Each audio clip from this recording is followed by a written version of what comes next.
Good morning, everyone. Welcome to ED&A, and we will open up our first hearing. Do we have anyone here to introduce the bill? Oh, Carol's going to cover it. All right, thank you. Well, come on up, Carol, and we'll open up the hearing on House Bill 274 and recognize Representative McGuire to introduce. Welcome to ED&A. Thank you. I'm Carol McGuire, representing Merrimack 27, which is Allenstown, Dunbarton, Epsom, and Hooksett. I'm a co-sponsor of 274 and also worked on it in House ED&A. As amended by the House, the bill does essentially two things.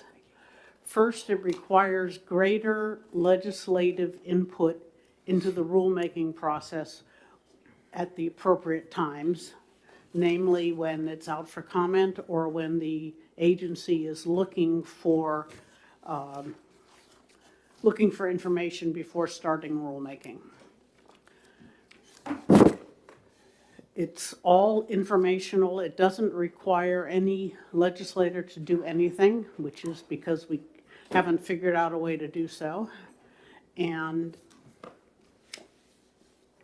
it simply requires notification of rulemaking. The other thing it does is that if a rule has a final objection and the agency chooses to put it into effect despite the final objection, which they may if GLCAR hasn't gone for a resolution, and someone challenges it in court and wins, this bill would require the agency, which was found to be at fault, to pay the challenger's legal fees. That's because the aggrieved person or persons is probably acting essentially as a class action to challenge the rule, but one person has to take the initiative and go for it. So paying the legal fee will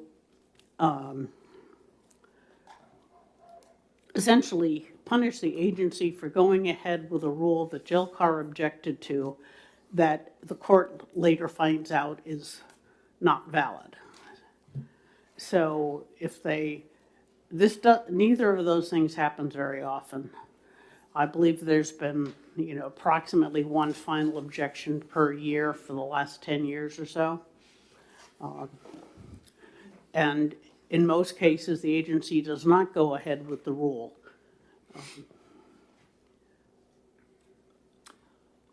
All right. So I'll try to answer questions. There's other people here, I'm sure. Well, thank you, Representative. Any questions from the committee? I think just for my own clarification, so currently there is no provision for payment of legal fees if someone challenges. Correct. Okay. There is the part about someone being able to challenge it in court, and the rule becomes invalid if the court so rules. That's existing law. This just says pay their legal fees to make it more likely that somebody will actually take it to court, because I think rules start in Superior Court. Okay. It's not something you can do on your own. All right, thank you. Senator Perkins-Coker? Thank you, Chair. Thank you, Representative, for being here. I just, and apologies if I was shuffling paper and you addressed this, That's okay. But in this first language change to known stakeholders, is compliance with that essentially to distribute the notice to anyone who's sort of expressed interest as a stakeholder, or I guess just, I don't want to create an ambiguous known requirement. stakeholder, for example, if you're putting out a rule on acupuncturists, all right, obviously they have to send it to the licensed individuals. A known stakeholder would be, for example, the Association of the Professional Organization of Acupuncturists. They're not normally, right now we don't require that they be notified, and it could easily, but there's usually, if you're doing a rule repeatedly, which is the normal case, you know who comments and who reads the rule. If you're doing a rule about alteration of terrain from DES, the known stakeholders include things like the associated building contractors and the homeowners association. You know, because they work with that, and and possibly the real estate developers, if there's such a group. We just want to make sure that the notice goes out as widely as possible. And it's so much cheaper to do it now than it used to be that, I think, send it out. We want to get the comments in as early as possible because that's the cheapest and most effective place to get them in. Yeah.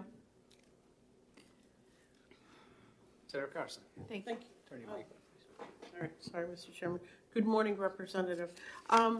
I think I've got the answer to the question because I was looking at page 1, beginning on lines 17 and 18, where you talk about the legislative policy committees. Is that reflected in section 3 that's above it? Because I was concerned about a notification process. How are the legislative policy committees going to know when these rules are coming up? Okay. So, but it There's- looks like. It's actually, up above. Okay, At the moment, the rulemaking, the agency isn't sending notice, but the Office of Administrative Rules is sending the rulemaking register to every senator and every representative. oh, okay. I They wasn't. currently are, It's a correct? massive email list, but it goes out about every week. Yeah, they currently are doing that. They are correct? 'Cause I am currently getting- doing that. Yes, okay. So if you look at it, it's there, and you can, Yes. they also flag something that is tagged as due to new legislation.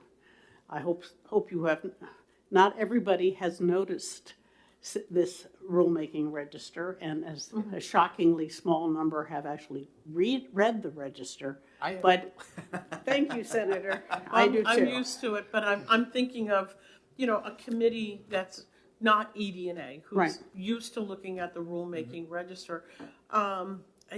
Maybe resources in the House Yeah, that, they had a bill, 541A, they're going to be making rules, especially new legislation. How are Right. they going to be notified? Okay. But I think that question is answered in the beginning, the first Right, paragraph. That's, part 3 is during the normal rulemaking process when they have a rough draft and they're sending it out for comment. They notify everybody at that point. The lines that you notice, lines 17 and 18, is a specific notice, say, to resources if some of the water rules are going to be changed because they deal with water. Correct. So that would be a specific request to that policy committee if DES were to be asking for input on a specific set of rules. May I follow up? Follow it? Thank you. Thank you for taking another question, Representative. Do you envision that each policy committee will set up a subcommittee that they're going to be the ones that are going to be following these rules and they're going to be the ones that are going to be commenting on these The rules? Speaker has already done that, Okay, in the House at least. I don't know what the Senate's doing. okay. Thank you. Further questions? Seeing none, thank you. Okay. Kathleen, come on up. From New Hampshire DOT. Yes. Good morning and welcome. Thank you. Mr. Chair, members of the committee, Kathy Mulcahy-Hampson. I'm the Senior Hearings Examiner for the New Hampshire Department of Transportation. Our department does a small amount of rulemaking compared to HHS or DES or safety. So I get by in that area with a lot of help from my friends in the Rule Division. And in looking at this bill, I understand the premise for transparency in government, which is laudable. What I haven't, what creates an issue for me is the provision of notice to known stakeholders. It's not really defined, but in the general sense, it's someone with an interest in that. So I don't think I know my department doesn't have the technology, the programs, or the manpower to provide that kind of notice. And I'll tell you some of the rules that we do. Oversized, overweight vehicles. I don't know how or who I would notice on that. Outdoor advertising. Am I required to notice essentially all the businesses in New Hampshire? Pre-qualification of contractors for bidding.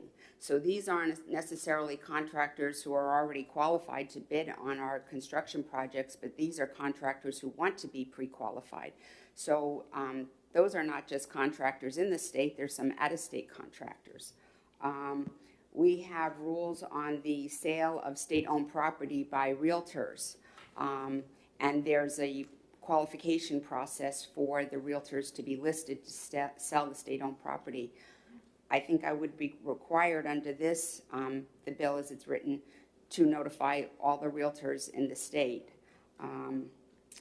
I can say in terms of, I know the rulemaking register is currently the means of notice, and again, we don't do a lot of rules, but I have done a number in the 15 years that I've been with the department. And so when we notice for public comments and have a room set up for it, I've never had anybody come to make comments except once. And that was on, I think it was the oversized, overweight rules. And so people noticed that in the register. They did not come to object to anything in the rule. They came to ask us to add a provision in the rules for electronic signatures. So we did that. But so groups of people who are interested in the rules are actually paying attention to the register. And with that, I'm happy to take any questions. Questions from the committee? So I guess just make sure that I'm understanding, your concern is you don't really know how do you know who the known stakeholders are? I don't. And how would you contact them all? That's your concern? Right, so Okay. one, who are they? And two, how would I possibly do that? Okay. Yeah. All right, just want to make sure I understood. Further questions from the committee? Seeing none? Thank you for coming. No, Oh, Senator. I'm sorry, Senator. Senator Altshuler. Turn your mic on, please. Yeah, thank you very much for taking my question. So, as I understand your reading of this legislation, would you, in your position of the DOT, read this as, had you not notified all known stakeholders, or if a stakeholder came forward who had not been notified and said you should have known about us, does that give them an opportunity for an action that you would have to then defend? I'm not sure how that plays in. How if you missed a known stakeholder, or a stakeholder came forward after the fact and said you should have known. That's between lines 4 and 5. When we get down to 6, does that give them a right of action? I don't think 6 would No. provide that specific person with the right of action, because that has to Okay. do with the final objection by the committee within the legislature. Okay. But I don't know, they may have a cause of action. Okay, thank you. I may need to ask Representative McGuire again now that it's kind of gelling. Thank you. Sure. Further questions? Seeing none, thank you so Thank you. much. Allison.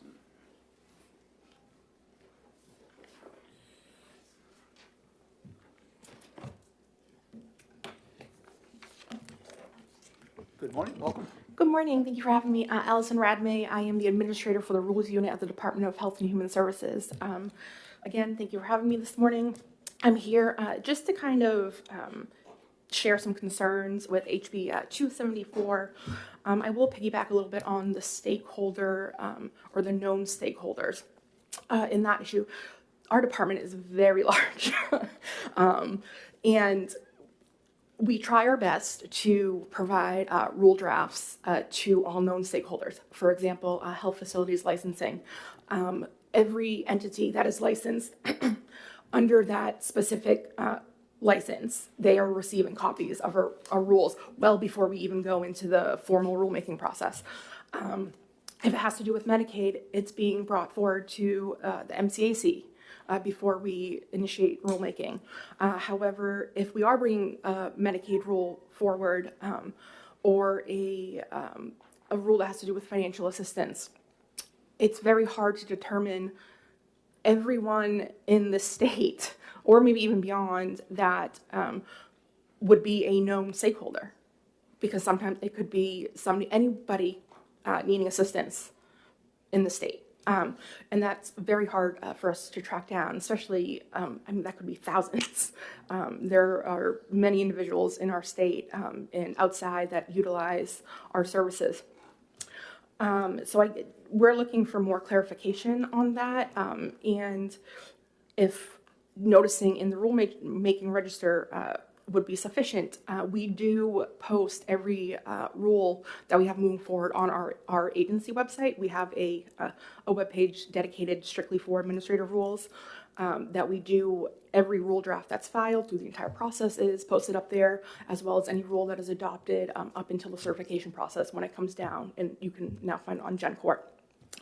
But moving on, Section 3, with respect to the required legal fees, going back to the early 2000s, or my research, we have never brought a rule or adopted a rule after a final objection. It's not something that the agency does. It's not something that I'm looking to do anytime soon, but you can never say never. Our concern is that the court shall order these fees on agencies. Preferably, if that was to be there and all, we would at least ask that the courts have discretion to do so and issue these fees as they see fit. And with that, I will open up for questions. Thank you. Senator Perkins Walker. Yeah, thanks so much. I guess I'm sensitive to a lot of these concerns. Like, it makes sense to be able to send out an email notice to people who have expressed interest, but, I guess I'm sympathetic to the challenge of trying to identify those while in the middle of rulemaking. Does JLCAR have, are they like rulemaking dockets? You know how, like, if the PUC or a court or somewhere, like, you can kind of go onto the website for a docket and add your email address. Oh, I believe you can for the rulemaking register, yes. Okay, so I'm wondering if we were able to hone the requirement so that it went out to those who had sort of expressed interest in that docket. But I guess, is this, at the time this requirement kicks in, are the rules already under rulemaking? These are proposed rules. I'd have to look at the rest of the language of the statute, but I'm trying to accommodate Representative McGuire's concern while also hearing what you guys are saying, which I think is valid. All right, we'll think about it further. Thank you so much. Thank you. Further questions? All right, seeing none, thanks Thank for you so coming much. in. Ben McDonough, you had put your name on, but you didn't check whether you wanted to speak or not, or whether you were in favor. Oh, I would like to speak. Come on up. Are you in favor or opposed or don't have a position? I would like to speak about the known stakeholders. Okay, turn your mic on, please. I just want to speak on good morning, on the known stakeholders. We don't have a position of whether we're for or against the bill. So good morning, my name is Ben Martin McDonough. I'm an advisor with the New Hampshire Public Utilities Commission. I don't really have anything to add that the two agencies didn't already express about the term known stakeholders. I think our concern is just that it's not defined in the statute, and it's kind of ambiguous and could easily be broadly understood. So our concern would just be about trying to determine who would be a stakeholder to a proceeding so that we could provide notice and conform to the statute. Okay.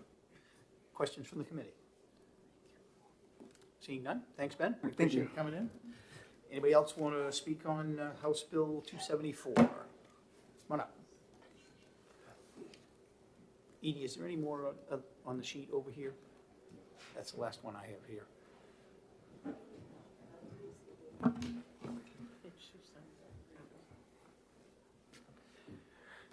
Good morning. Good morning, thank you. My name is John Garrigan. I'm General Counsel for the State Department of Labor. With me is Danielle Albert. She is Deputy Commissioner for the Department of Labor.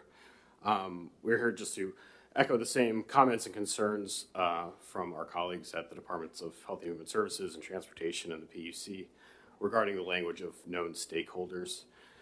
The Department of Labor has a very broad jurisdiction and regulations that affect essentially every employee and employer in the state. On top of the employer-employer regulations, we also regulate elevators and boilers, and we have regulations regarding workers' compensation. So to define known stakeholders would be very difficult. Representative McGuire indicated that reach out to trade organizations or the like could suffice, and there are certainly those that exist. But I think even if the department made a good faith effort to research and find all of those, there are many of them, and we would be concerned that we would unintentionally leave some off. And in any event, every employer isn't necessarily a member of one of those organizations. So that's a vague line, and it would be difficult on our end to make sure that we're complying with our obligation to make that reach out. Thank you. Could you give me your last name again? I'm just. Sorry, yeah, Garrigan, Garrigan. I-G-A-N. And Danielle? Albert, A-L-B-E-R-T. Thank you very much. Questions from the committee? Seeing none? Thank you, guys. Thank you. Anybody else before I close the hearing? Just, I wonder if Representative McGuire wants to address any of this, or? Would you like to address any of the concerns, Representative, before I close?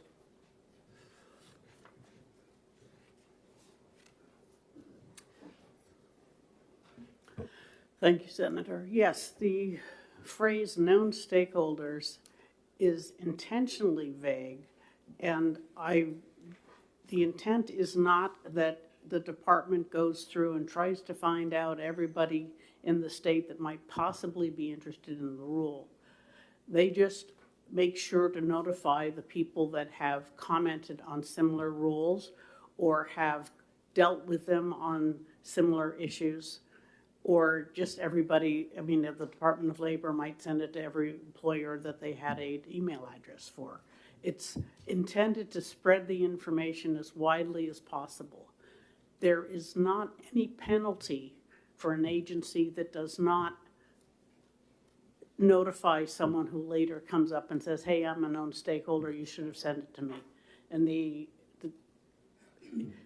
if you haven't made yourself known to the department, then you're not a known stakeholder to them. And I think that's the point I want to make, that if you haven't, they shouldn't be looking for people to send it to. They should just say, okay, we know the Associated Building Contractors comments on every single alteration of terrain rule we've ever had. So let's simplify things and send them the rule as soon as possible. That's the intent. The genesis of that was when we had some licensing rules that were not sent to the trade organization. They just went directly to the licensees and were generally ignored, to be honest with you. But then when the rule got to JILCAR, the trade organization said, oh my God, we didn't get a chance to comment. And so that's the kind of thing. I want to get the people that will comment notified as early as possible. And if the Department of Transportation can't find everybody, that happens. There are multiple notifications in the rulemaking process, and if somebody doesn't catch on until the very end, well, that happens. I would definitely not penalize any agency for not identifying and notifying someone. Senator Perkins-Coie, you had asked a question before about JILCAR and the ability to sign up for that. Perhaps you want to ask that again to Representative McGuire. Yeah, she might because know the answer. you were nodding. So I basically was just wondering, at this stage, you know, I know in other proceedings I've followed, for example, as a lawyer in my practice, that I could sign up to be notified of any changes to the docket. So if any motion was issued or any proposed rule or revision, it would just come to me electronically. Is that sort of procedure that's available to stakeholders? Not exactly. Major changes are in the rulemaking register, and anyone can sign up to receive it. So you would get the notice that, for example, a public comment period is being extended, or there's another public hearing being held. But the rules go through a very orchestrated set of actions. The actual docket that is the notice, the rule in question, and comments by the staff is available shortly before the GELCAR meeting. Some of them are available a week or two ahead. Some of them are not, but they are posted on the website, and they are available before GELCAR deals with them. Sometimes minutes before, in fact. Okay. Further questions? All right, seeing none, thank you for coming back up again and Okay. clarifying. Thank you very much. Anybody else before we close the hearing? All right, we're going to close the hearing on House Bill 274. And I see our prime sponsor is here for House Bill 1057. Come on up. Kevin, you all set? To go? All right. Thank you. Our House clerk is here. Good morning, Representative Prue. Welcome to House EDA. Good morning. So I'm here to Excuse me, introduce Senate EDA. Yes. I'm looking at the House. House Bill 1057, Mark Prue, representing Hillsborough 15. This came out somewhat of the pandemic, but even before the pandemic, and now every once in a while after the pandemic, it takes a long time to get a background check, right? So you have somebody who went through the EMT course, passed, somebody's willing to hire them, but we've waited 3 months at one point for a background check. And here's some guy looking, or a woman looking to start their new career and provide for their family, and they're on hold for a month, 2 months, 3 months. So I'm looking to put a provisional license that happens while that background check is in process, right? So the person hiring them would know it's provisional because their background is in limbo. So we would take steps to make sure they're never left alone with a patient, those kind of things, and act accordingly. It's 3 weeks. I actually think 2 weeks would be better, but I didn't think I'd get it passed. But apparently, I was told, why didn't you make it 2 weeks? So if you're so inclined to make it 2 weeks, that would be awesome. But this would be very helpful. And I know right now the system is pretty streamlined. They have their full complement of people, from what I understand. But we know the world today that if somebody leaves, it takes forever to hire somebody new. So I figure this will be a good safety valve to make sure that we can get our people, because it's hard for us to get people in the door as well. So. Thank you, Representative. Senator Jindal. Thank you, Mr. Chair. Thank you for taking my question. So you had mentioned that the person would not be left alone with a patient. Are there other restrictions, if you will, during that 2 to 3 week period? Well, I know I'm a deputy chief in a fire department, and if I have somebody on a provisional, one, I think we're pretty good judge of character, but you never know. So I'm sure we would keep an extra eye on all their activities, right? And especially in the ambulance business, we're always working on a pair minimum, right? So there's always somebody there, and, you know, we're very observant kind of people. We like to be knowledgeable of what's happening around us. So I believe they would be pretty well watched. Okay. All right. Thank you. Yep. Thank you. Further questions? Senator Altshuler. Thank you, Mr. Chair. Good morning. Good morning. Nice to see you again. I'll right up front, my concern with this is that, for instance, in an ambulance, work in pairs, but at some point, someone's got to drive and someone's in the back with a patient. And that patient, it's not beyond a wild imagination to imagine that the person in the back has been the victim of a sex crime. And I'm very concerned to know that there's a possibility of a sex offender or domestic abuser sitting in the back of this ambulance with a patient survivor, while the other person has their eyes on the road.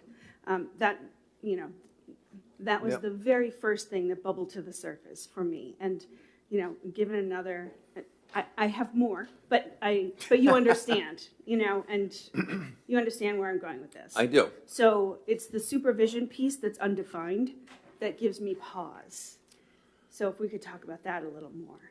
So I Thank will you. tell you, most of the time, the new guys drive. But until we feel confident in their skills, we'll let them work on the patient, get them stabilized, and then a lot of times they end up driving. So, and especially if someone's unresponsive, the new guy's not gonna be in the back of the ambulance with that person, right? The new guy gets to take the minor calls, the person's wide awake, can hear.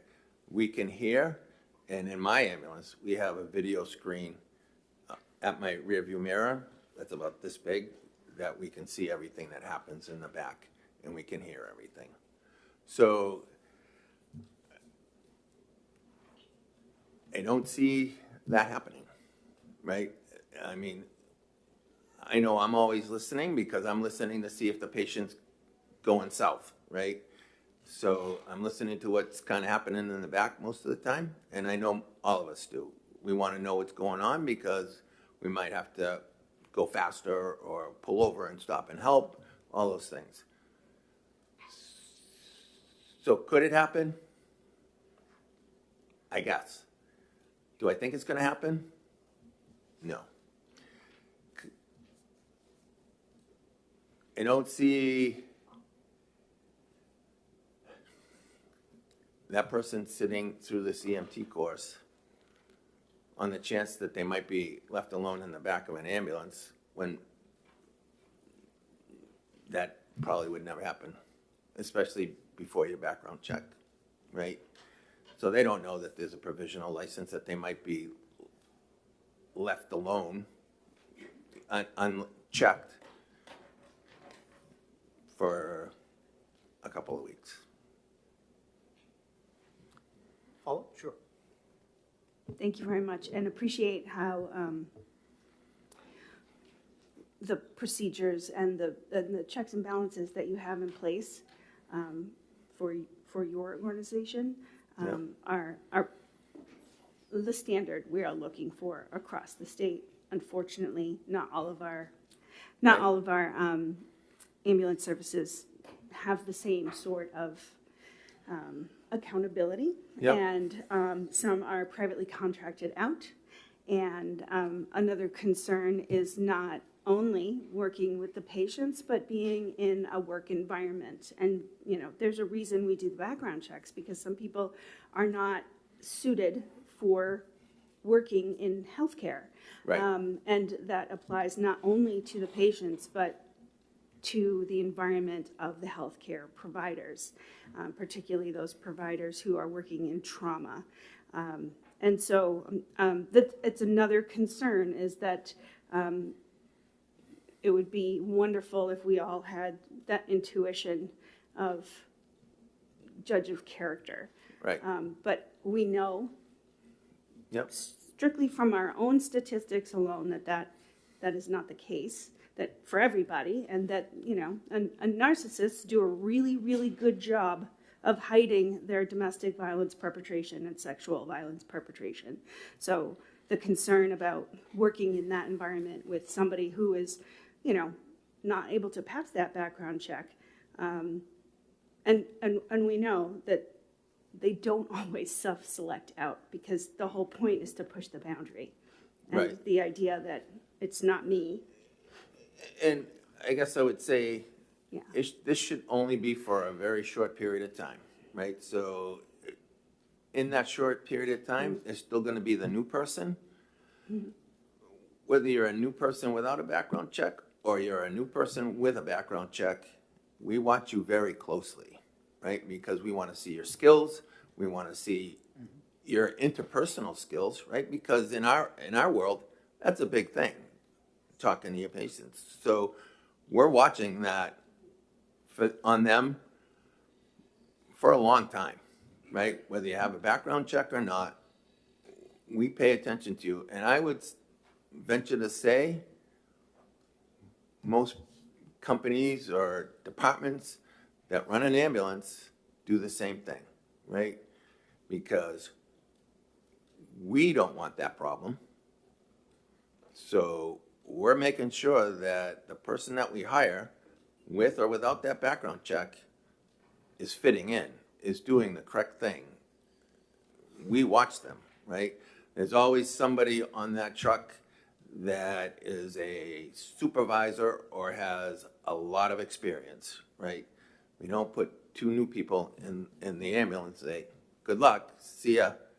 There's always somebody who has a lot of experience, usually a supervisor, not always, I'll give you that, but not two new people. So that person that has a lot of experience is watching the new guy or person, right? Because even if they're qualified, they have the background check, they may not be a good fit, right?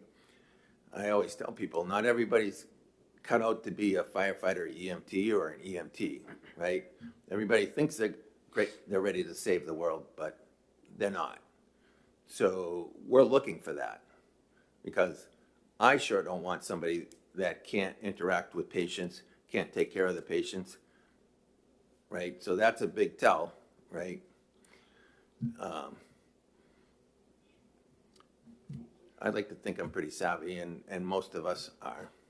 Senator Carson.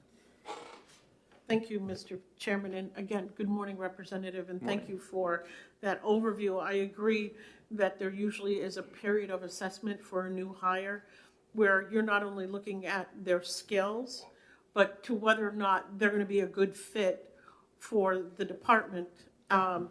Also, I agree with you that you would not take a new person who just got out of school and throw them into the deep end of the pool, because you might have all this book learning and you've learned how to do these things, but to have to do them under the kind of pressure that you're under when you're on an ambulance run, because you never really know what you're going to encounter. That's why you always have someone else who's either a supervisor or somebody who has a lot of experience with a new hire. So I'm okay with that, because I understand how that works. I've talked with my fire department, our first responders, and you know, they always do a good job, and they would just never take a new hire and just leave them alone in the back of an ambulance. I understand the senator's concerns, but I think that many folks tend to self-select out, especially if they know that they have to go through a criminal background check and they're not going to pass it. Right. Either they will be upfront during the hiring process, or they'll just say, this is just not for me. Right. So I thank you for that information. You were very clear, and I just wanted to just reiterate it so Thank you. everyone can understand exactly what's happening. And one of the other things we do, usually for at least the first week, sometimes it ends up being 2 weeks, depending on their skill level, is they ride third, right? Mm-hmm. There's a regular crew, and then they're the third person, so they can ride in the back, do the skills with somebody watching them. Mm-hmm. So usually for at least the first week, most times 2 weeks, they're not alone. There's a third person. Thank you. So I had one thought. Would you be opposed to us adding a stipulation to this that they couldn't be alone or couldn't be unsupervised while the provisional license is in place? Would Sure. that be problematic? No? Might address some of the concerns. So raised by the Senate. there's gonna be somebody with them Yeah. anyway, all the time. Okay. That wouldn't be problematic then in any No. situation that you could see? Okay. Nope, can't take an ambulance out by yourself. Senator Gendro. Thank you, Mr. Chair, and thank you for taking a second question. I guess in my simple mind, I'm thinking this is strictly for newbies. people that have just been Right. certified. So what about the person from Colebrook, who's an EMT, wants to move to Manchester, now become an EMT? Would the Manchester department do their due diligence and also do a background check? So I'm gonna tell you, I would say 90 plus something does a background check. I know my department, Okay, right? So this background check is for the Bureau of EMS, right? They came along and said, if you just graduate EMT, you need to go through the Bureau of EMS background. So if you're coming, and I will tell you, in New Hampshire, the fire and EMS world is a very small world. I may not know you, but I know somebody who knows you, right? So that person coming from Colebrook, we can probably find out more through our little world than the background check can. But we still do them, and I know most other departments do it as well. okay, thank you. Further questions? Senator Perkins Cook.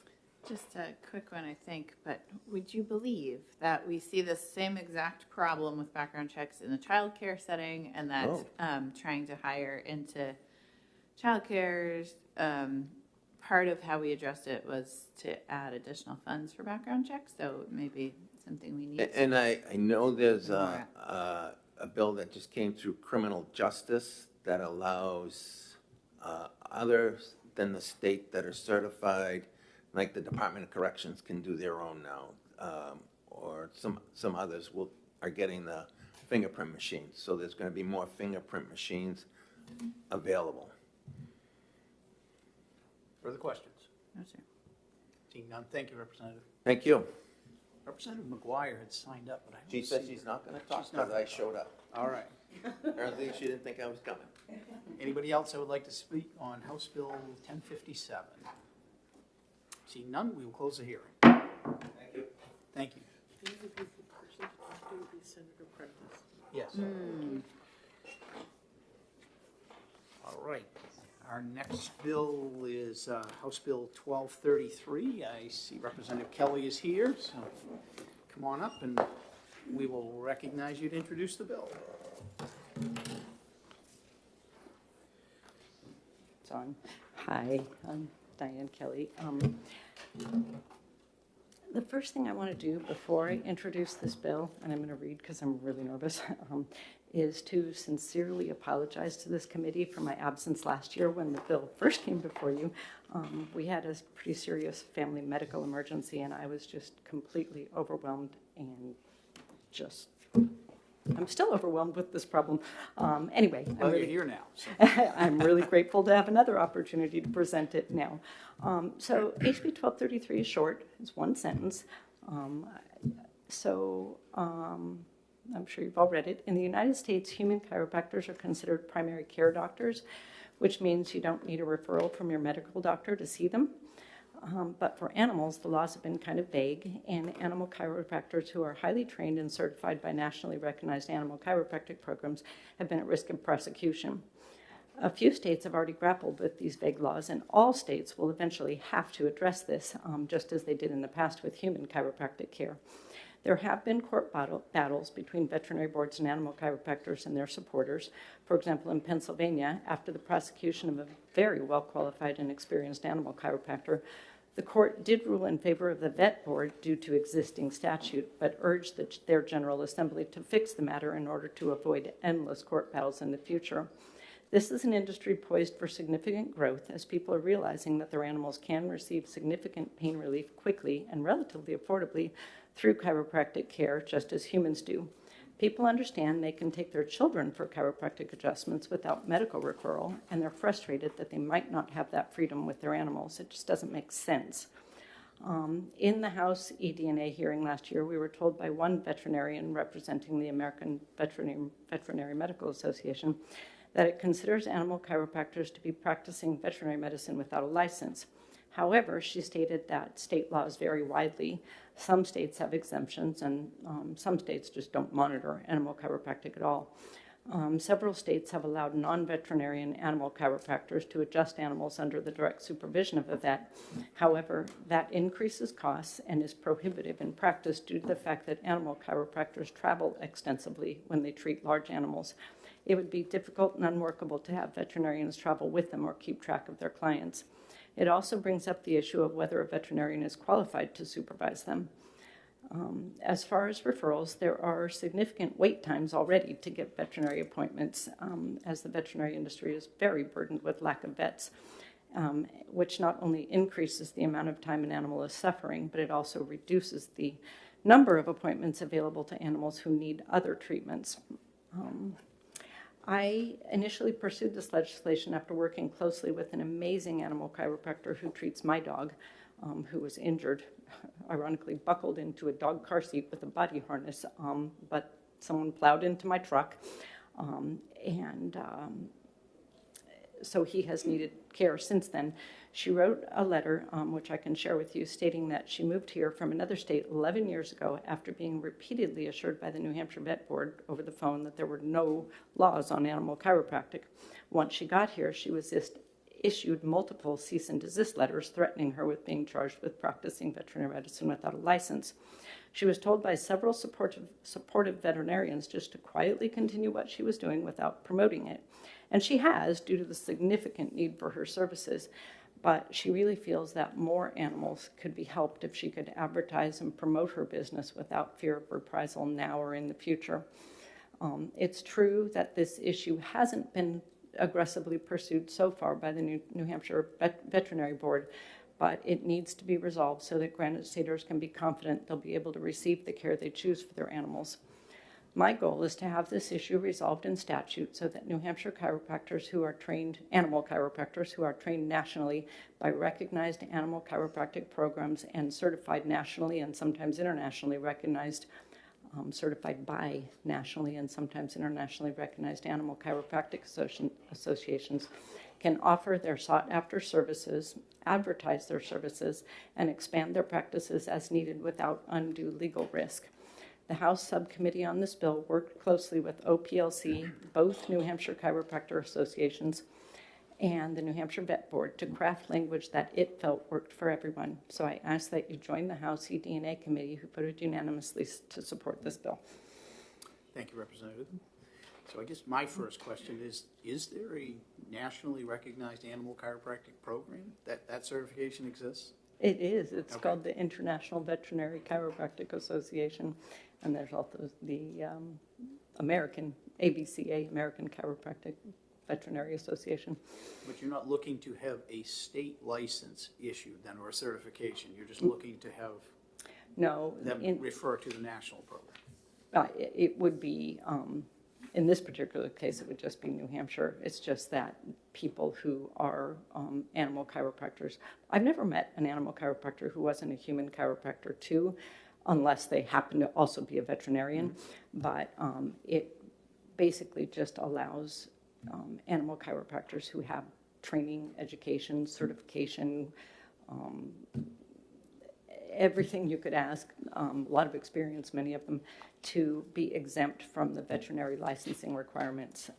And they're, the nationally recognized animal chiropractic programs in the bill are able to be determined by the executive director of OPLC, which is what they requested. And at first, nobody even realized that there were national, that there were animal chiropractic training programs, but there are. Generally, there are subdivisions of regular human chiropractic colleges and educational facilities. So they're pretty well trained, not only in human chiropractic, but also animals. This generally applies to just dogs and horses because they are most like humans in their response to chiropractic. But in fact, I've read several state statutes on the issues that specifically ruled out cats because they were saying, can you imagine trying to adjust a cat? But anyway, it's my own dog has been very, very helped by this and continues to be seen. And it's just an enormous relief to take care of his pain. We have a fantastic veterinarian, but it takes weeks to get in, even with his congestive heart failure and other problems. So having to wait would really cause significant delay and expense. And All right, just want to make sure I'm clear. You're not looking to set up a New Hampshire certification. You just want to exempt it from have it being under the veterinary rules. exactly. Okay, just want to make sure I was clear. I'm sorry. Further questions from the committee? Senator Altshuler? Thank you, Mr. Chair. Thank you so much for taking my question. We received some correspondence from the Animal Policy Group, and their concern was that they thought it would be appropriate to add in some referral language so that there is a specific diagnosis in place prior to receiving chiropractic care, like x-rays, ultrasound, or, whatever that may be. Would you have any objection to adding that into the legislation? I do Okay, could object to you- that, and I'll tell you why. Yeah, thank you. Basically, as I stated, the difficulty in getting veterinary appointments in a hurry is a challenge, and it also adds prohibitively to the cost. We had a person come in and testify in the House committee that, and I know who she is, her husband would never have agreed to pay for a veterinary referral first. It's expensive. So when she found the chiropractor I go to, she went ahead with it because they were able to afford it, but they couldn't have afforded to pay the vet first, and it would have taken weeks to do so. And the other thing is that it just seems a little odd to me that you can take your baby, your 2-year-old, to a chiropractor with no medical referral, but we can't take a dog or a horse. It just doesn't make sense. Chiropractors are very well trained to know what other issues may be a problem before they treat. And like it's been brought up in some other state statutes that chiropractors are required to have training in zoonotic diseases or something, so that I think one state had, it might have been Colorado, one state had 9 extra hours of training required in veterinary zoonotic diseases or something, so that when an animal shows up, if there seems to be something wrong, like they're sick or contagious with something or whatever, they're trained right off the bat to say, I can't treat this animal until they're seen by a vet. But in most cases, people know. We had another person testify, a Granite State dog person, testify that before competitions, she said, like, I can't remember what it was called, but like Westminster dog things where dogs are jumping through hoops and whatever, that they frequently need tune-up adjustments just before competition if the animal seems a little stiff or sore or whatever, and that they will have a chiropractor on site deal with them right there. That particular person who testified, I know the chiropractor she sees, and that chiropractor happens to be a veterinarian already, so they are able to do that quickly and easily. But I used to live in California, and we saw a chiropractor there. That's where the accident occurred. And then here, the chiropractor we see in both cases, which is highly trained chiropractors who are able to adjust my dog with just quick pain relief, quick ending to his suffering, particularly right after this accident occurred. He could barely walk. And honestly, I don't even want to admit this, but I was really busy that day. I was going to visit my daughter at her college for Parents' Day, so I was racing out the door, and I just didn't pay attention. By the end of the day, he couldn't even walk. He was suffering so badly. So we called our chiropractor and got him in, and she did this thing to him, made a loud noise, and he popped, and he shook it off like dogs do and walked away and was fine. It was just immediate relief, and referrals just take a lot of extra time and a lot of extra expense that some people aren't able to do. And since we can do this on humans, even babies, without a referral, it just seems crazy not to be able to do it with your animal. Further questions? Seeing none, thank you. Thank you. I'm sure the folks have signed in, but nobody to speak. Anybody else would like to speak? Did you want to? Come on.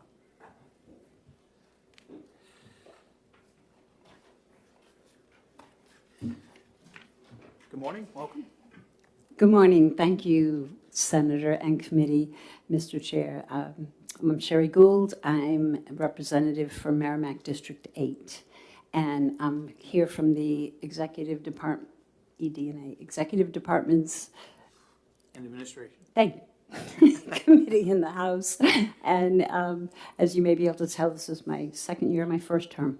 So I'm here to let you know that we did unanimously vote for this bill to pass in the committee. We did hear a great deal of testimony and the concerns. I have an anecdote, and I have nothing to add. I think that the representative introduced the bill very fully and accurately. I do have an anecdotal story that I wasn't going to waste your time with, but I think it may help with some understanding. So personally, I raise Angora rabbits, and my rabbits were dying and in mass. And I went to the veterinarian, exotic vet, a very good one. He felt that they were being poisoned by some toxicity, and he wasn't sure what it was. He wanted to engage in some extensive testing, work, but that would require one test per toxic chemical. And the cost of the test, the cost for him was high, and the cost for the test would have been very prohibitive, like $200 per test, and each test could only test for one chemical. My personal chiropractor, who was formerly on the board of examiners of chiropractors for many years, had volunteered, though he wasn't an animal chiropractor and couldn't professionally get involved, he volunteered to do for me kinesiology. It's a service that chiropractors do that can test for toxins in the human, and parents can bring their babies in and hold them and do the test. So he volunteered to do that after hours for me. I let the vet know I intended to pursue that. He was very interested and excited about the learning opportunity. We did that testing, and it was chemical poisoning. It was coming from the hose. That hoses produced in China often give chemicals in the water, and it was poisoning my rabbits and killing them. One particular toxin, I don't recall which, this was a few years ago, but the vet would not have recommended for that particular chemical. So it was a really good learning collaborative experience, and it just gives you a broader depth of what can happen. I have always gotten chiropractic care. It was huge relief for all of us when a referral was not needed for human chiropractic care. We certainly hear it in our committee, and I'm sure you hear here as well, that there's a huge shortage of veterinarians in the state. It's a major issue, and so finding a veterinarian that can take the case, as the representative said, you're tying veterinarians up who could be seeing sick animals rather than just looking for a referral. And chiropractors are perfectly capable of determining what the illness is and treating for it appropriately. Thank you, Representative. Questions from the committee? Seeing none, thank you. Anybody else before we close the hearing? All right, seeing none, we're going to close the hearing on House Bill 1233.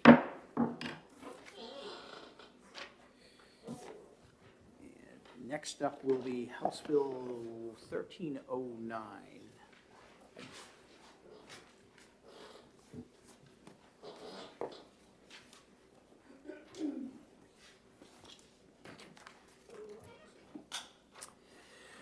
Rep. Simpson, are you introducing? Yes, all right, come on up. Thank you. We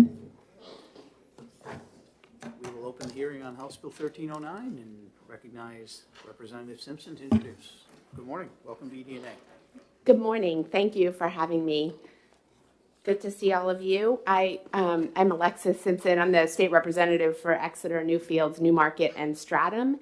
And I am here to share regrets from Representative Weber, who's unable to be here this morning with you. So I'll introduce HB 1309 for her, but she also welcomed you to contact her if you have further questions. I confess that I will likely be unable to answer further questions beyond sharing her testimony, but there are others who testifying, particularly the House Clerk, who also will have insight into the material as well. So first I want to say that we'll be clear that 1309 changes nothing with respect to the current procedure of how enrolled bills are handled. Bills once enrolled will continue to be transmitted just as they have always been to the House Speaker and then to the Senate President for their signatures, and then on to the Governor to be signed, vetoed, or to become law without signature. HB 1309 would simply require that the Secretary of State publish the location of the bills, either on the Secretary of State's website or on a site linked on the Secretary of State's website, so that members of the public can easily determine where each bill is while it's in the process, just as bills can be tracked now prior to enrolling on the General Court's website. The reason for this bill is that although a bill can be followed easily through the House and the Senate on the General Court's website, the bill's location after enrollment can only be determined by contacting the Secretary of State's office and asking a person for the current location of the bill. Members of the public often do contact the House Clerk's office to ask for this information, and then they have to be redirected to the Secretary of State's office. In addition, legislators and members of the public need to know when a bill is received by the governor. Openness and transparency in government and efficiency would all be improved by the creation of a simple web page whereby the location of a bill could be tracked. My understanding is that having this location shown on the General Court's website is not appropriate when the bill is no longer in possession of either body of the legislature, and outside access to the General Court website for posting this information would also be a problem. But because the Secretary of State oversees the process, that office should create and maintain the database after the bill leaves the House and the Senate.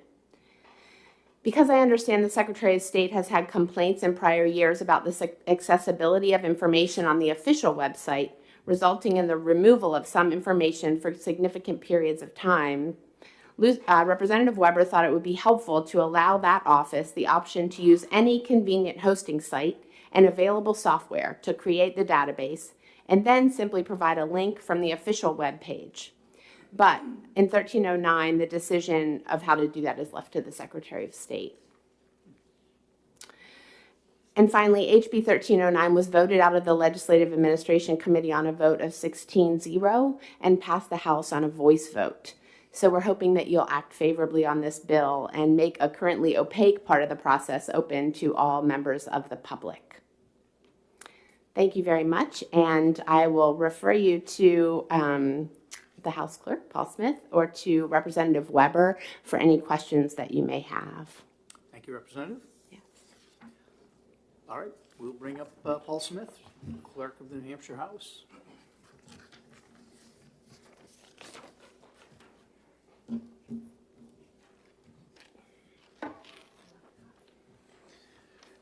Welcome, Mr. Clerk. Welcome to the Senate. Thank you, Senator. And it's nice to see so many former House members on this committee. Thank you, Mr. Chairman and members of the committee. For the record, Paul Smith, I'm Clerk of the House. This bill is the result of several years of discussion about increasing transparency in the legislative process. As you may or may not be aware, our dockets of individual bills contain more information these days than they used to in the past. And one result of this bill's presentation is that continued discussion. I know for myself, and I don't want to speak for the Senate clerk, but after a bill is enrolled, that is, it has gone through the enrolling process and been transmitted from the Office of Legislative Services to the Secretary of State, the bill enters what we call a black hole. And there are times when people are trying to ascertain where that bill is. I do have a couple of examples, and I only looked to 2019 because 2019, as you may remember, was a very veto-friendly year in the legislature. But there were a couple instances, for example, where Senate Bill 67, for example, was enrolled on the 12th of June and was not vetoed until the 16th of August.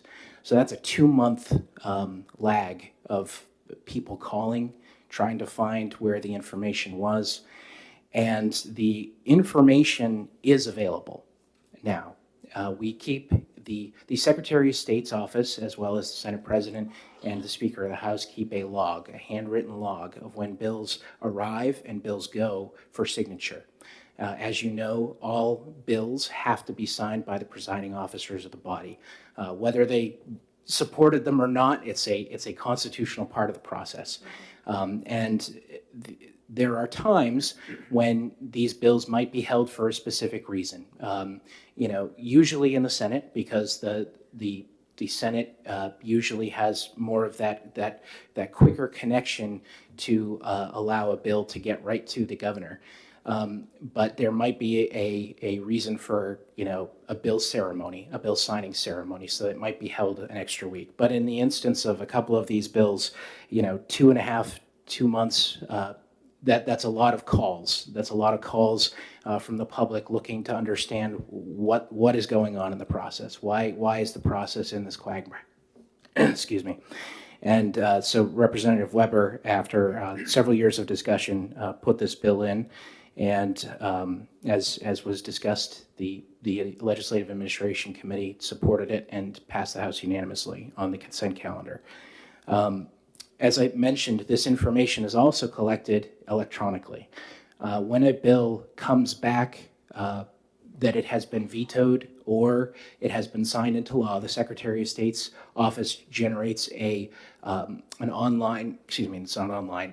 Excel document that it's a running document. It contains all of the history of when it went to the governor, when it was returned, et cetera. This, in my opinion, is a document that can be easily transferred into a PDF and simply uploaded on the website. I myself, in my office, if you ever go to the House website and you look up at our resignations, deaths, and special elections page, it's a running document, and it's a PDF of a Word document, and anytime we have an update, I simply go and I drop the file. That's all it takes. I know that the Secretary of State's office has the capability within their existing structure to handle something like that. So this is meant as a way to increase transparency for the public. Not that I don't like receiving phone calls. I'm happy to receive phone calls from the public and generally assist them as best as I am able. But in terms of where we can direct people, I think it's easier to direct people to a specific website rather than saying you have to call the Secretary of State's office. The Secretary of State has to dig through their book and then either say it's in the Speaker's office or in the Senate President's office, and then have the member call the Senate President's office or the Speaker's office and try to find out where it is there. So that is what I have to tell you today. If you have any questions, I'm happy to answer them. Thank you. Excuse me. Thank you. Questions from the committee? I guess I do have one. Yes, sir. Have you had this conversation with the Secretary of State's office? I mean, having legislation seems like a kind of a sledgehammer approach to fixing this. Have these conversations occurred with the Secretary of State's office to try and just find a simple solution? Because there's nothing prohibiting them from doing this right now, correct? There is nothing that's prohibiting them. I can't speak to, you would have to ask Representative Weber if she has had a conversation. I can tell you that there have been conversations about various other things with the Secretary of State's office, and it's not always met in the easiest tones. Fair enough. Just figured I'd ask. Sure. I didn't know if I appreciate that. I trust me, having sat in several hearings over the years, I know that if we can handle things without legislation, that's always best. But sometimes the legislation is necessary. Senator Carson. Thank you. Thank you, Mr. Clerk. I like this because I just went through this. Mm-hmm. I was trying to find a bill that had passed both bodies, and it took a little bit of running around to find out where it was. It was finally signed. In fact, I actually signed it because I'm one of the presiding officers during vacation. Mm-hmm. So, I think this is a great thing, and I would hope that the Secretary of State had weighed in during the House process. I think this is just good. I see it as another tool, not only for the public, for legislators, for tracking bills to find out where they are. Thank you. Thank you. Further questions from the committee? Seeing none, thank you for coming in. Thank you. That's all I have signed up. Anybody else want to testify on House Bill 1309? Seeing none, we will close the hearing.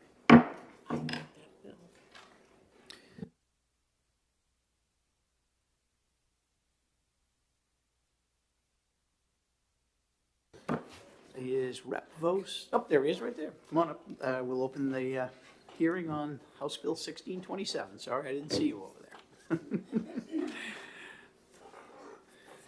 Good morning. And welcome. Good morning, Mr. Chairman and members of the committee.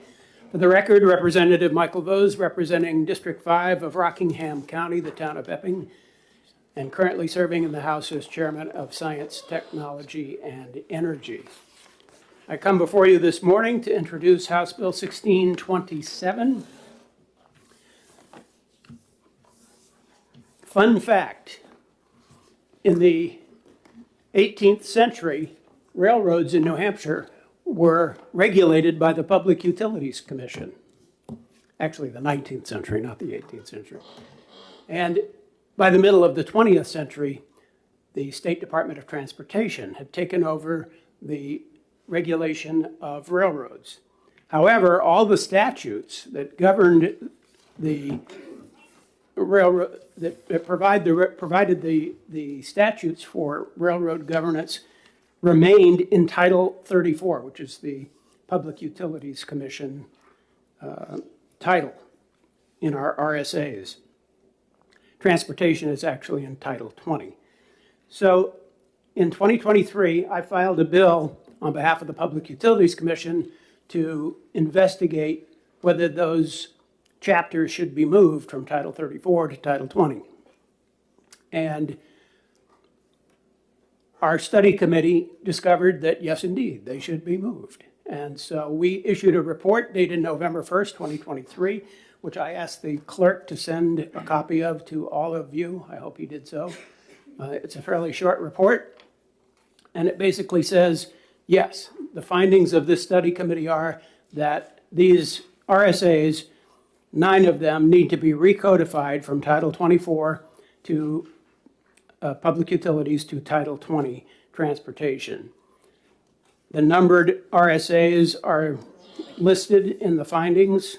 I can read them if you need me to, but I don't think that's probably necessary. So this basically is a simple housekeeping bill. And it just instructs the Office of Legislative Services to recodify these RSAs from Title 34 to Title 20. That's all it does. Simple, and I'll be happy to take questions. Thank you, Representative. Senator Carson. Thank you, Mr. Chair. I'm really surprised that this hasn't been done earlier, because if you've worked with your community on rail trails where you're taking these abandoned railroad beds and turning them into rail trail for your community's use, you always have to work with the Department of Transportation. It was never the PUC. You have to, get their approval, and they make all kinds of suggestions. So I'm glad this is done. I think it really will be much easier for our rail trail committees in our communities to know exactly which statute they need to take a look at, rather than going to look at the PUC first. So thank you, and thank you for your work on the study committee.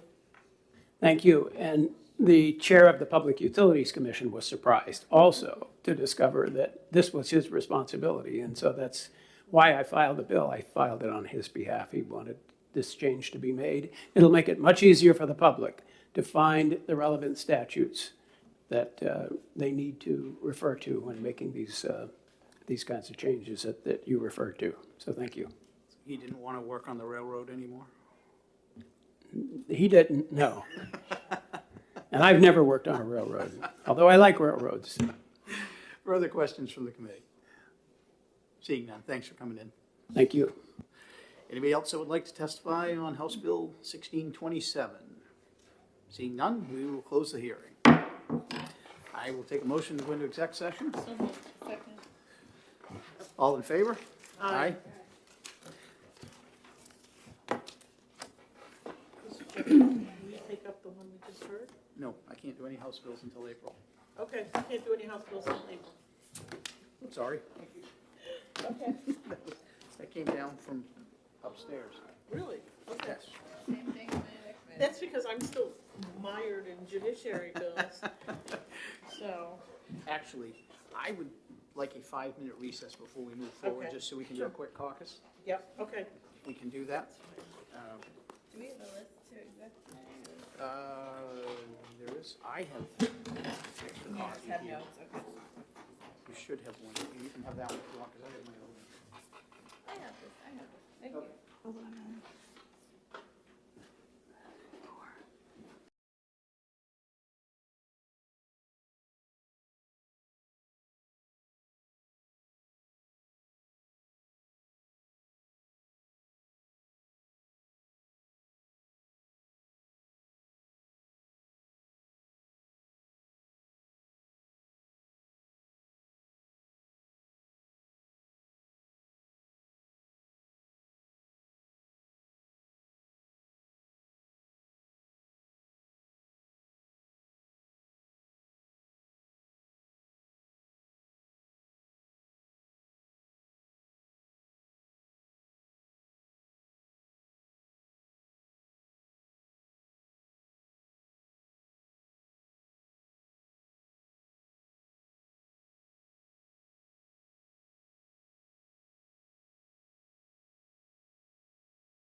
gonna testify? Woohoo! Senator O'Connor. It's like, you're not gonna. little tech support.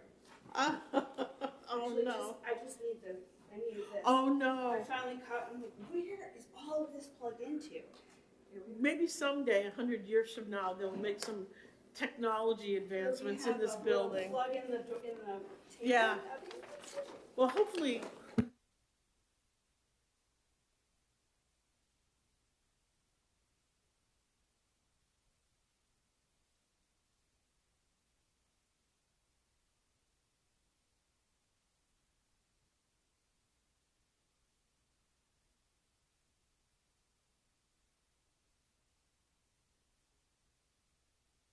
Are we gonna All go right, we are back. numerically, Mr. Chair? We Make a s- motion to go into executive session? Well, we're already in, we just went on Okay. recess. All right, just want to make sure we do everything legal. Yes. What are we not doing? All right, we'll start in numerical order because that is the easiest way for me to keep track of it too. My binder is filed in numerical order. 309, Senate Bill 309. Do I have a motion on that? Okay, hold on, it's 389. 309. 309. I move on to pass? Senator Perkins Coker moves ought to pass. I will second. Senator Carson seconds. Senator Perkins Coker, do you want to speak to your motion? You moved it. Sure, Chair. Thank you, Chair. I will just speak briefly to it. I know that this was a bill that has been intensely worked on by a lot of our leadership. I know that there's been a lot of careful balance struck with this, and the end result was that we changed the vesting period for the retirement system from 10 years to 5 years after much negotiation. So I hope we can support this today. Further comments?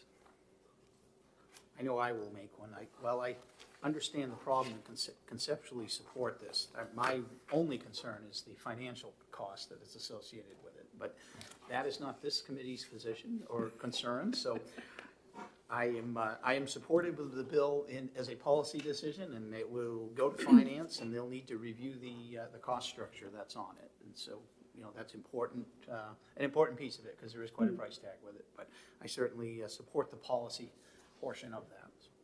Yeah. Further comments? I just know, I think part of what was important here is to make sure we're attracting and retaining, state employees, and this is a challenge across many industries, and I think this was a well thought out solution. Thank you, Chair. Further discussion? Seeing none. All in favor? Aye. Any opposed? Move consent? Second. Do we have, Second? all in favor? Aye. Aye. I think I'll actually take this one out, Kevin. Okay. 368. I want to move interim study on this one. I'll second. My concern with this is we have a lot of retirement work that's being done, and this essentially is going to create a price tag that, I don't know if we can afford right now, and it creates a benefit that it kind of retroactively, and that's my concern with it. I don't know for sure if it's a good idea or a bad idea. That's why I'd like to move interim study on it right now. And I think that it's part of a larger conversation that needs to occur with the retirement system. So that is the reason for my motion. Thank you, Chair. I'll be supporting the bill. I do understand your concerns, though, and I know that when different things get negotiated, different groups are and aren't there. But on the other hand, I also know that it's certainly been a hard time for those on any kind of fixed income program, which I'm sympathetic to, especially with rising costs of housing, an issue I'm very familiar with. So thanks for your comments and appreciate the consideration. Further comments? Seeing none, the motion is interim study. All those in favor say aye. Aye. Any opposed? No. Okay, the motion passes 3-2, so it will not go on consent. Senator Carson, would you like to take this out, or would you like me to? You should. I should. All right. I will also take this one out, Kevin. Okay. 373, Senator Abrams would still like us to hold this pending House action on building code bill that's over there. And if you hear any updates on 373, I have a lot of constituents very closely watching that too, so. Okay. Would Yeah, love any updates. I know the bill was put in more as a placeholder than anything, because the conversation is occurring on the House. So- Good. Yep. Okay. Senate Bill 478, Senator Carson, No, wait a second. We're doing, oh, I'm sorry. that's the next one I have. I just had them out of order. That's okay? We're not, okay, we already did three, okay, I just had a bill in there. Okay, I'd like to move up to pass. Second? Senator Carson, I recognize you. We had no opposition to this bill. It was a request of the Department of Health and Human Services.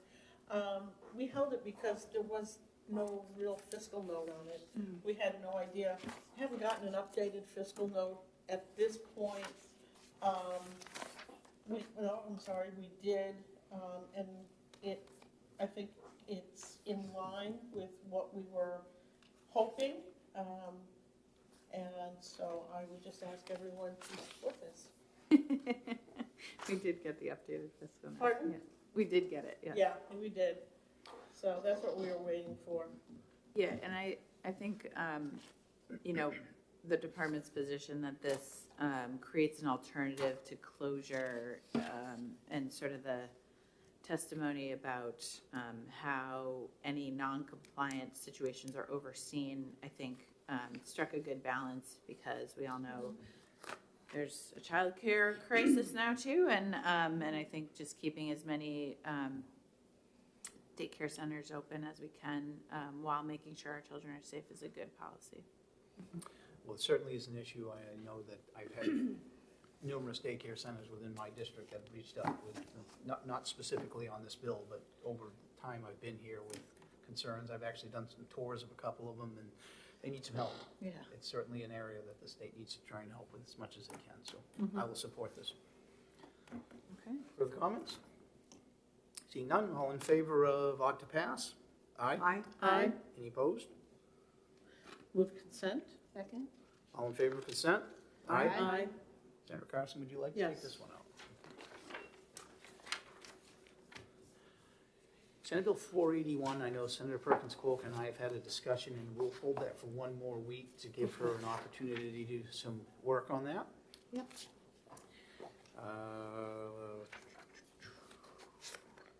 Next is 487, if I'm not missing any others. Senator Carson, you'd like to make a motion on that one. I'd like to move interim study. Second? Senator Carson? Thank you. Mr. Chair, if you look at the testimony, we did have some objections to this bill.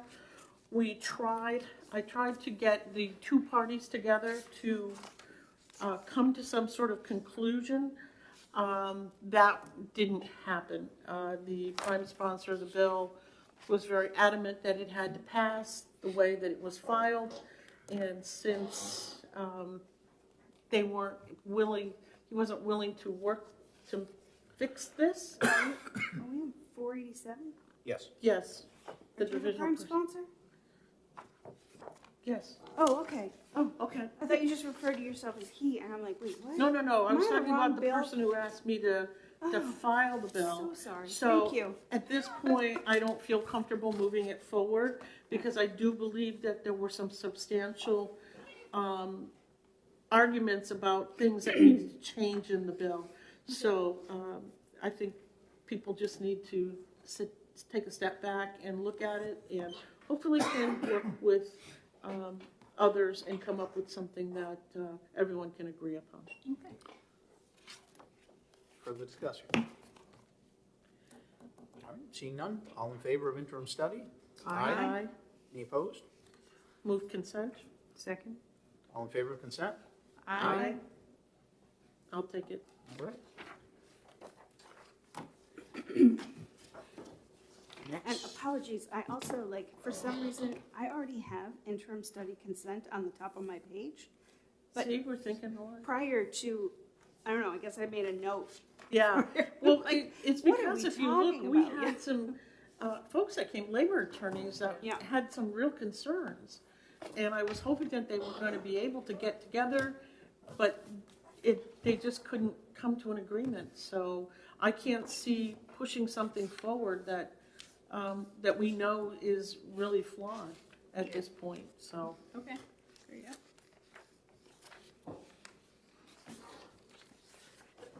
Okay, we're gonna do Senate Bill 600 next, but I am missing the amendment. I Oh. have 2 copies of Senator Fenton's I have- non-germane amendment, but I do Yeah, not this have is- this is that's Senator the other, Chandler. Senator Chandley's amendment. My apologies. Mr. Chair, I'd like to move ought to pass on the I underlying don't have bill. Senator Chandler's amendment either. Okay, So- Senator Chandler's is 0889. Yes, I only 0889. have a 0687. Yes, there's a There's Oh, here it two. comes. 0889. Here it comes. So we have previously, Kevin, if I'm not mistaken, moved this ought to pass as amended, and then we stopped there. Okay, so we're, So we have an ought to pass as amended Okay. on using the Senator Fenton's amendment, which is 0687S. We just did not vote on it, correct?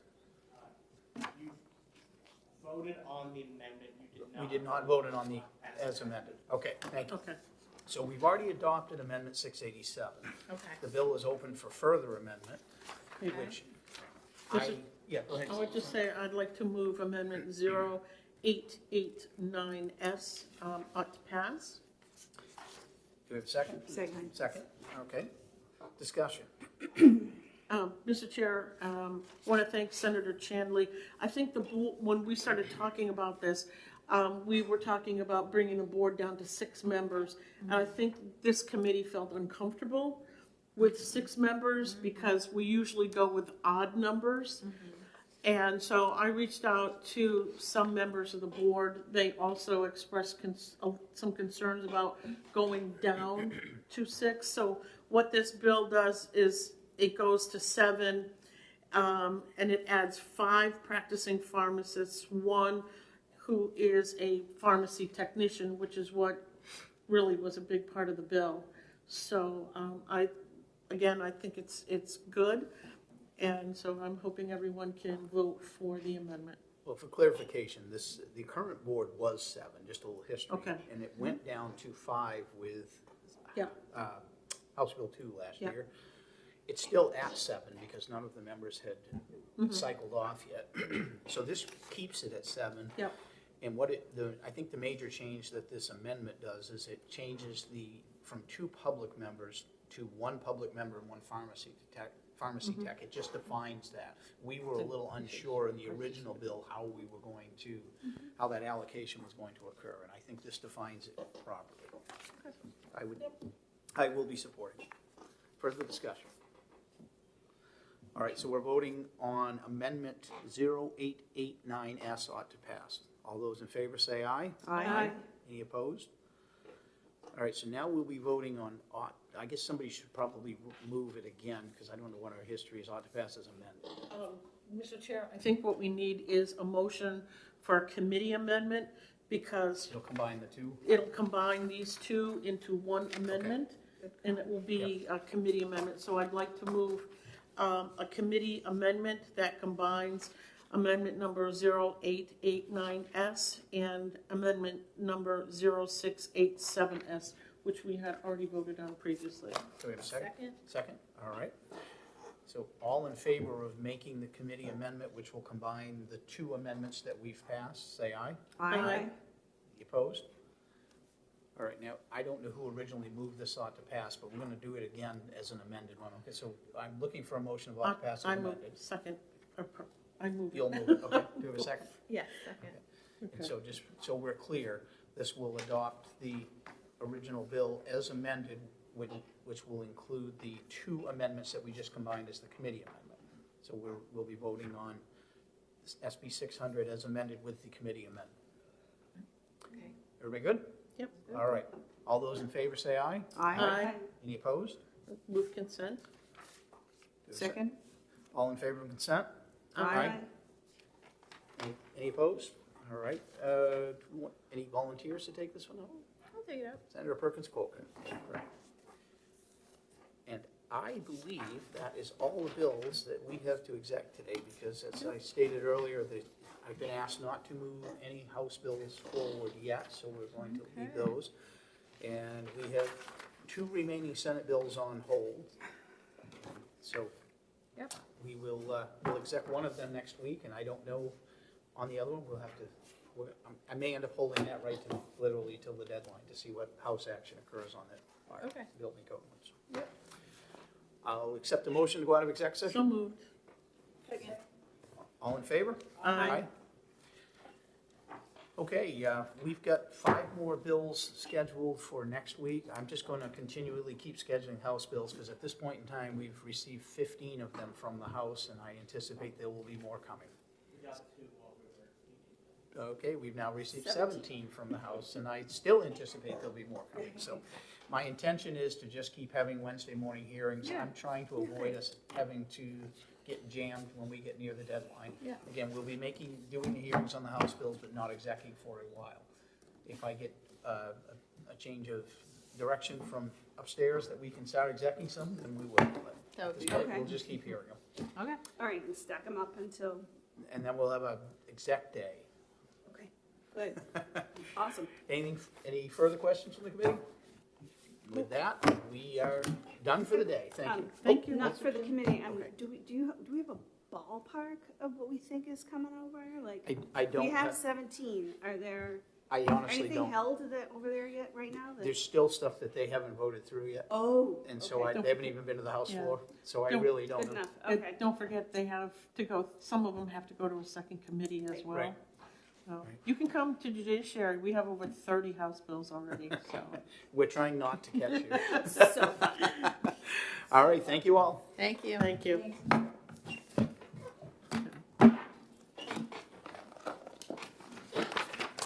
Good work, everyone. Good work. We moved very well through this as a committee. With your able leadership.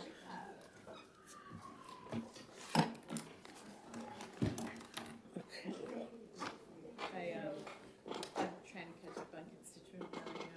You what? I'm trying to catch up on stuff, obviously. Oh, no, that's okay. Opening stuff and asking people.